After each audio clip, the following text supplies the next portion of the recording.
Good morning. I am in the art studio at MEA here in Baja with the windows wide open and tropical birds singing. And I'm going to do some drawing for you. Now, I got a B in my 7th grade art class from my teacher, Ada Wurst. And it was the only B I got in junior high school, so I'm embarrassed. It requires a bit of a growth mindset for me to do anything artistic with you. But I'm going to try. And what I'm actually going to be helping you to see is there is a new roadmap of life. It's different than the one in the past. And it's one that actually we have plotted out here at MEA and developed into our curriculum and now for MEA Online. And it's a way for you to understand how to go through the transitions that are especially prevalent in midlife. So let's point you down and hopefully, there we go. Let's hope this doesn't fall over. All right, so we start life down here as a baby. And we start life as a baby where we're an egg very early on. And then we move into this early stage of life where we have a growth mindset. Growth mindset basically means you're willing to try things. You are learning. You're focused on, what do I want to be when I grow up? And then we go into our adolescence period, and adolescence, around teen years, is all about going through hormonal and emotional and physical changes. And you start making choices about, I want to take this path versus that path, which is why this narrows over time. And it's why you go from being an egg to a caterpillar. And if you notice caterpillars, what they do all day long is they eat. They eat and they eat and they eat. And they do that partly because they're bulking up. They don't know what's ahead. They don't know that they're going to be going and molting them or putting themselves in their own cocoon and liquefying themselves. But during this time, you're an embodied adult. And to be an embodied adult often means that you are taking on a lot of responsibilities. You're very focused. In this case, a caterpillar focused on eating, but you often feel a sense of stress. You feel like this is almost too much to handle. And this is why we get to this period here. I won't call it the midlife crisis, but let's call it the midlife crisis, because damn, midlife has a bad brand, doesn't it? But it's also a stage where you are in the early stages of becoming an emerging elder.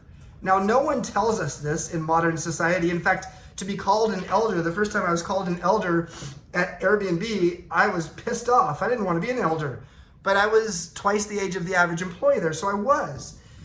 It's in this cocoon where the caterpillar has actually shifted itself. This is where, in midlife, where we have more transitions than any other part of our life. Menopause, andropause, changing careers, getting divorced, sandwich generation, parents being, needing your care, children still living with you, even if they're in their 20s. And then you become an empty nester, and that's another transition. So this is the transition capital of the world. It's also the point on the U curve of happiness at age 47.2, where people actually are the least happy in their adult life. Your mileage may vary. You come out of this cocoon on the other side, and you are an embodied elder. And guess what? You are also the early stages of being a butterfly. We know, we learned it long ago. You go from egg to caterpillar to cocoon to butterfly. The U curve of happiness, social science research shows that people in their 50s are happier than their 40s, 60s happier than 50s, 70s happier than 60s, and they are getting better at learning how to address transitions in their life. So this is what happens at this area. And if you're lucky enough to get into your 80s or 90s, you may be a blossoming elderflower, blooming and blossoming because you don't really give a damn what anybody thinks of you anymore, and you just do what you want to do. This process of going through this kind of focus, this dark, gooey cocoon, and then the sprint, the coming out of it on the other side is, I think, articulates modern adulthood. And if you turn it on its side, it sort of looks like a butterfly, a little bit, like the wings and the body. But let me just wrap up by saying, how fascinating.